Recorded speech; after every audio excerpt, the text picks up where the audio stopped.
అందరికీ నమస్కారం. నా పేరు రమ. నీ ప్రేమ కోసం 159వ భాగం. రచయిత శ్వేత సాయి గారు.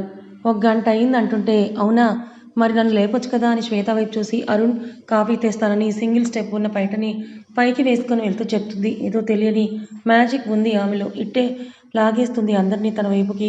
ఆమెను అలాగే చూస్తుంటాడు కార్తీక్. అరుణ్ కూడా అను తెచ్చిన కాఫీ ఒకటి కార్తీక్కి, ఇంకొకటి అరుణ్కి ఇస్తుంది. అందరూ కలిసి పెళ్లి విషయాలన్నీ మాట్లాడుకుంటూ ఉంటారు. అనుకున్నట్టుగానే పెళ్లి రోజు రానే వస్తుంది. అందరూ పెళ్లికి రెడీ అయ్యి స్టేజ్ మీదకు ఉంటే పిల్లల్ని మాత్రం పెద్దవాళ్ళు చూస్తూ ఉంటారు. దివ్య, ఇదిగో నీ ఫోనే, ఇక్కడ కూర్చో, పద్దాక అటు ఇటు తిరగకు అని సూర్య పిల్లల దగ్గర కూర్చోబెట్టి కార్తీక్ దగ్గరికి వెళ్తాడు. అను, శ్వేత మాత్రం అటు నైనిక ఇటు అరుణ్ దగ్గరికి తిరుగుతూ వాళ్ళని రెడీ చేస్తూ ఉంటారు. అక్క, మీ ఇద్దరి మధ్యలో ఎంత రెడీ అయ్యి నేను ఉన్న పెళ్లి కూతురు నేను అంటే ఎవరు నమ్మరు అని చెప్తుంది నైనిక. బాగా మాటలు నేర్చావే అని తల మీద ఒకటి వేస్తుంది అను. అబ్బా, నిజం చెప్తే కొడతావు దేనికి? నిజంగానే యు ఆర్ సో బ్యూటిఫుల్. పాపం కార్తీక్ బావ ఎలా కంట్రోల్ చేసుకుంటున్నారు అంటే, రేపు నీ ఫస్ట్ నైట్ అయ్యాక చెప్పు ఇదే మాట, అప్పుడు నువ్వు అందంగా లేవు అని ఒప్పుకుంటాను అని శ్వేత చెప్తే, అబ్బా ఏది ఏమైనా మీ అంత అందంగా అయితే ఉండనులే నేను అని ఆమెని అద్దంలో చూసుకుంటూ అంటుంది నైనిక. నీకు ఈ అందం పిచ్చేంటే, ఎంత బాగున్నావో చూడు అని అంటూ ఆమెని అద్దంలో చూపిస్తూ, అరుణ్ ఇప్పుడు గనక నిన్ను చూసిన ముగ్ధులు ఇచ్చేస్తాడు. మెల్లిగా మొదలైన నవ్వు పెరిగి సిగ్గుగా మారి కళ్ళు వాల్చేసిన నైనికని చూసి, అరే సిగ్గుపడుతోంది అని శ్వేత అను ఆట పట్టిస్తూ ఉంటే, అక్క వదలండి ప్లీజ్ అని వాళ్ళ నుంచి తప్పించుకుంటుంది. ఇంతలో పెళ్లి కూతుర్ని తీసుకొని రమ్మని వచ్చి చెప్పిన సుమిత్ర గారిని చూసి అను ఇంకా శ్వేత ఇద్దరూ కలిసి నైనికని తీసుకొని పీటల మీద కూర్చోబెడతారు. అప్పటికే ఆమె కోసం ఎదురు చూస్తున్న అరుణ్ కళ్ళు విచ్చుకోవడం అందరూ గమనిస్తారు. అందరి సమక్షంలో ఇరువురు ఒకరి తల మీద ఒకరు జీలకర్ర బెల్లం పెట్టి అందరి ఆశీర్వాదాలు తీసుకుంటారు. అలా మొదలైన పెళ్లిలో అంగరంగ వైభవంగా బంధువులందరి ముందు అరుణ్ నైనిక మెడలో తాళి కడతాడు. అరుణ్ని చూస్తూ ఆమె కళ్ళు తడిచేరగానే ఏమైందని ఆమె ముఖం పట్టుకుని కంగారు గడిగిన అరుణ్ని చూస్తూ, ఈ రోజు నుంచి నేను ఒంటరిదాన్ని కాదు అరుణ్ అని చెప్తుంది. ఏ పిచ్చిపిల్ల, ఇలా ఏడిస్తే ఊరుకోను, ఇది మన స్పెషల్ మూమెంట్, హ్యాపీగా ఉండాలి అని చెప్తాడు స్థిరంగా. ఆమె నవ్వుతూ తల ఊపితే ఆమె కళ్ళు తుడుస్తాడు అరుణ్. ఏంటిది ఈ కన్నీరు, ఇంక చాలు ఆపండని కుసుమ గారు వచ్చి, ఇలా నువ్వు ఎవరూ లేరు అనే మాట ఇంకొకసారి అంటే నేను ఊరుకోను అని గట్టిగా వార్నింగ్ ఇస్తారు. అలాగే అత్తయ్య అని చెప్తుంది నైనిక. ఆ తర్వాత తలంబ్రాలు ఉంగరాల ఆటలతో పెళ్లి తంతులు పూర్తయిపోయి అందరూ కూడా భోజనాలు చేసి ఇంటికి బయలుదేరుతారు. అందరూ ముందే ఇంటికి వెళ్ళి అక్కడ అన్ని ఏర్పాట్లు అరేంజ్ చేసి అరుణ్ ఇంకా నైనికకి గ్రాండ్ వెల్కమ్ ఏర్పాటు చేస్తారు. అలా కొత్త కోడలు ఇంటిలో అడుగు పెట్టాక దీపం పెట్టించి ఆమె రూమ్కి పంపిస్తారు.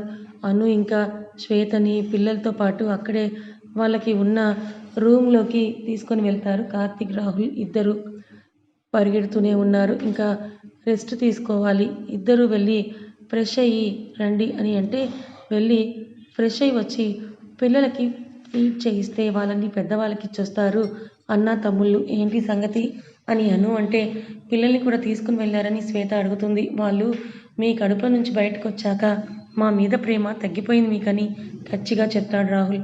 అను, శ్వేత ఒకరి ముఖాలు ఒకరు చూసుకొని నవ్వుతూ, ఏమీ కాదు, మీకే అలా అనిపిస్తోందని అంటారు. అసలు మాతో సరిగ్గా మాట్లాడుతున్నారా మీరు అని ఒకరినొకరు చూసి నవ్వుకొని తల ఊపి అను ఒడిలో కార్తీక్, శ్వేత ఒడిలో రాహుల్ చేరతారు. మెల్లిగా అతని హెయిర్ని నిమురుతూ, పిల్లల కన్నా దారుణంగా తయారయ్యారు మీరు అని అంటుంది అను.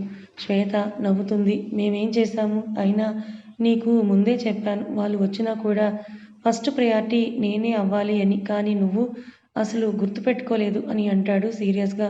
హలో, ఏదో నన్ను చూసి మాట్లాడి ఒక 10 రోజులు అయినట్టుగా చెయ్యకు కార్తీక్. నిన్న కాక మొన్నే నైట్ ఇద్దరం కలిసి పడుకున్నాం, ఇంకా గంట మాట్లాడుకున్నాం అంటుంది గుర్తు చేస్తూ. ఒక్కరోజు అయింది, ఇది వరకు రోజు మొత్తం నాతోనే ఉండేదానివి కదా నువ్వు అని అంటే, అలా అనుకున్నవాడివి ఒకేసారి ఇద్దరిని ఎందుకు దింపావు బాబు అని కార్తీక్ని ఒక్కటి పీకుతుంది శ్వేత. ఒకరు పుడితే ఖచ్చితంగా ఇంకొకరు కావాలని ఇది గొడవ చేస్తుంది. అందుకే ఒకేసారి అయిపోతుందని కన్నుకొట్టి చెప్తాడు కార్తీక్. నా అను అన్నిసార్లు కష్టపడలేదు అని చెప్తాడు. అమ్మ దొంగ అంటే ప్లాన్ చేశావా ఇలా అని అడుగుతుంది అను కార్తీక్ని ఒడిలో నుంచి తోస్తూ. ఏదో సరదాగా అన్నానే, దానికే కోపమా చెప్పు అని అంటూ మళ్ళీ అను ఒడిలో పడుకుంటాడు. శ్వేత చేతివేలు లాగుతూ అను కార్తీక్ వైపు తిరిగి శ్వేత ఒడిలో పడుకొని చూస్తుంటాడు రాహుల్. నాకెందుకో నువ్వు ఏదో చేశావని డౌట్. అలాగే మళ్ళీ పుట్టకుండా ఏదైనా చేశావా అని అంటే రాహుల్ పైకి లేచి అను సీరియస్గా చెప్తున్నాం, మీ ఇద్దరు ఇంకో డెలివరీ అనే ఆలోచనే పెట్టుకోకండి, ఇంక చాలు అని అంటాడు రాహుల్. అబ్బా దేనికి రిషి నీకు అంత కోపం అని సైలెంట్గా ఉన్న కార్తీక్ని చూసి అనుమానంగా చూస్తూ అడుగుతుంది అను. అది గమనించిన కార్తీక్ పైకి లేచి, నా పర్మిషన్ లేకుండా నువ్వు అలాంటి డెసిషన్ తీసుకోవు అని సైలెంట్గా ఉన్నాను. అయినా మనకి ఇద్దరున్నారు కదా అని అంటాడు కార్తీక్. అయితే నేను ఇంకొకరిని కంటాను ప్లీజ్ అని అంటుంది శ్వేత. అందరూ కూడా ఆమె వైపు చూస్తారు. శ్వేత, నీ హెల్త్ కూడా వీక్గానే ఉంది. లక్కీగా నార్మల్ డెలివరీ అయ్యింది అంతే, మళ్ళీ ఛాన్స్ తీసుకోలేను. ముగ్గురు పిల్లలున్నారు కదా, చాలదా అని అంటాడు రాహుల్. అమ్మో, మీ ఇద్దరి కమిట్మెంట్ ఏంటసలు బాబు ఈ విషయంలో అని అను కసిరితే, నువ్వు కానీ ఇంకొకరిని కావాలని ఆలోచనలో లేవు కదా అని అంటాడు రాహుల్. అంత ఛాన్స్ లేదులే అని అను చెప్తుంది. కార్తీక్ షాక్ అయ్యి అను కూల్గా ఉండడంతో మళ్ళీ నార్మల్ అవుతాడు. ఏంటి అంటాడు అని రాహుల్. రిషి, నీలో ఉన్న బాధ, కంగారు విసిరంత కూడా మీ తమ్ముళ్ళు లేదు అంటే ఆల్రెడీ ఆయన గారు ఏదో చేసేశారని అర్థమవుతోంది కదా రిషి.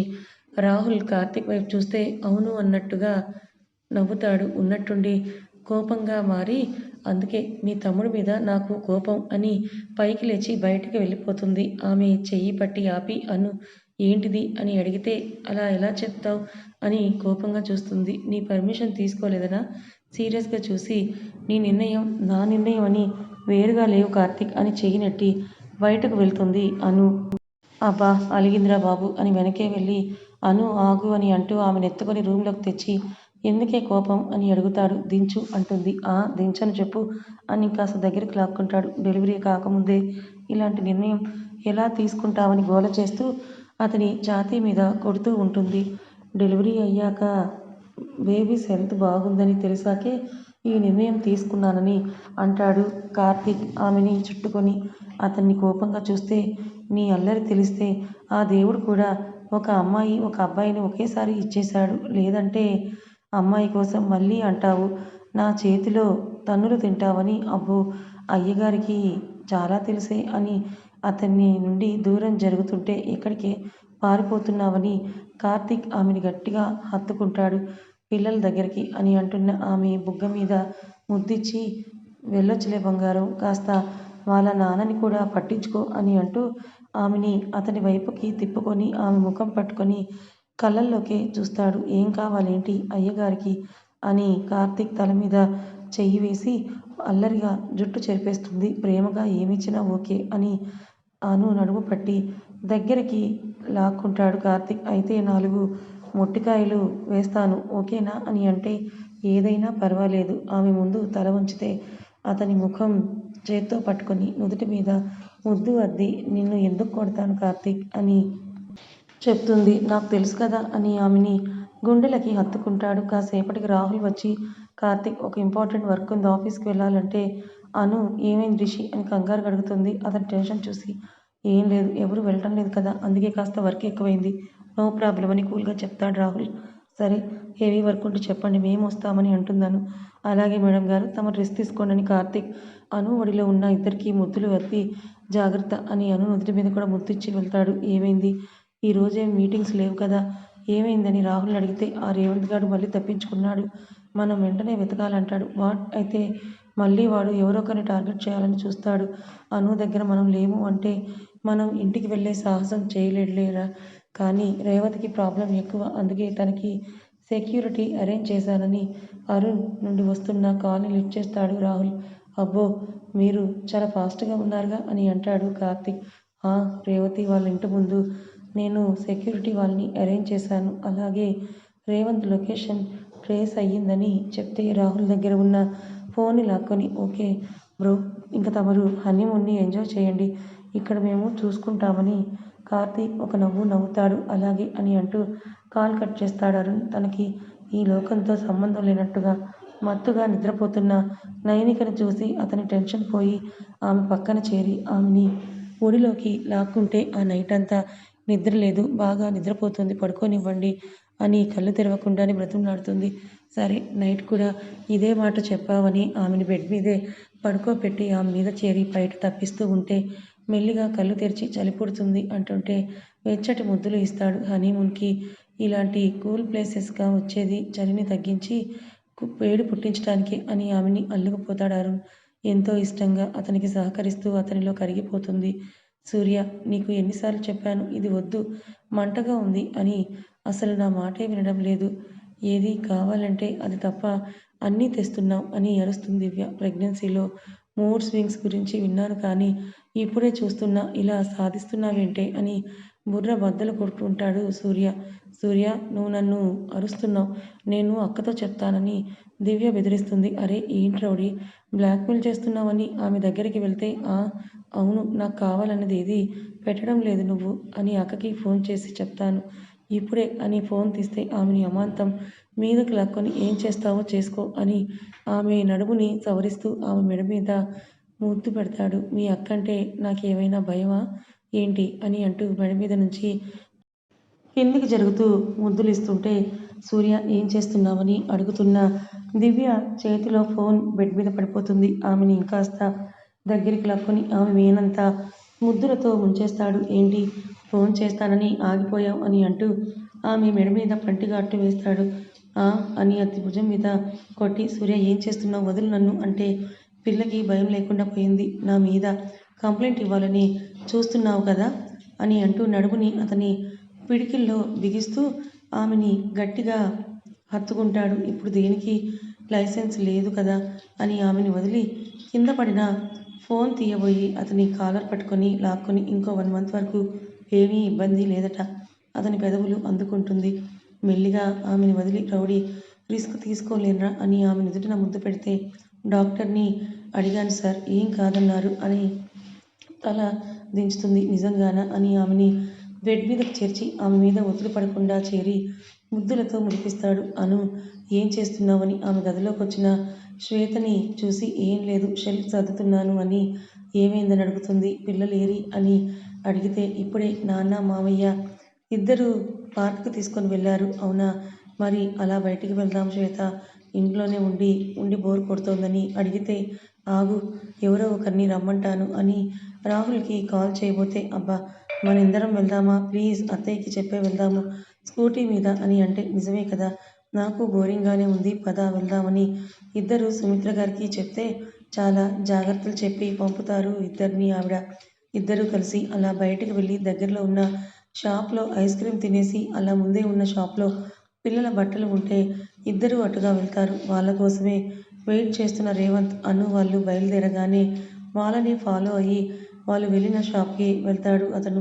అను ఫోన్కి మెసేజ్ చేసిన కార్తీక్ అది చూడలేదని కాల్ చేస్తే ఆ కాల్ లిఫ్ట్ చేసి వాళ్ళు ఇప్పుడే బయటికి వెళ్ళారు, శ్వేత ఫోన్ తీసుకొని వెళ్ళిందని సుమిత్ర గారు చెప్తారు. అమ్మా, ఎందుకు మాకు చెప్పకుండా వాళ్ళని బయటికి పంపావు, నువ్వు ఎలా పంపావు అసలు, అది కూడా ఈ టైంలో అని కంగారుగా కార్తీక్ అడిగితే ఏమైంది కార్తీక్, ఈ టైంలో అంటే అది రేవంత్ తప్పించుకొని పారిపోయాడు, ఎక్కడ ఉన్నాడో రాజీవ్ వాళ్ళు టీంతో కలిసి వెతుకుతూ ఉంటే మేము ఇటు వచ్చాము, ఈ టైంలో వాళ్ళు బయటికి ఎందుకు వెళ్ళారు, సరే పిల్లలు ఎక్కడ ఉన్నారు అని అడిగితే నాన్న అన్నయ్య పార్కుకి తీసుకొని వెళ్ళారని చెప్తుంది ఆవిడ కంగారు గాని. అదిగో వచ్చేసారు కార్తీక్ ఇప్పుడే అని చెప్తే సరే అమ్మ జాగ్రత్త, నేను అను వాళ్ళ దగ్గరికి వెళ్తాను, మీరు ఇంట్లోనే ఉండండి అని కార్తీక్ కాల్ కట్ చేస్తాడు. కథ ఇంకా ఉంది. మరి ఆ రేవంత్ అను శ్వేతల్ని ఏం చేస్తాడు, అను శ్వేతలకి ఏమైనా ప్రమాదం తలపెడతాడా, కార్తీక్ రాహుల్ రేవంత్ని పట్టుకుంటారా లేదా తెలుసుకోవాలనుకుంటే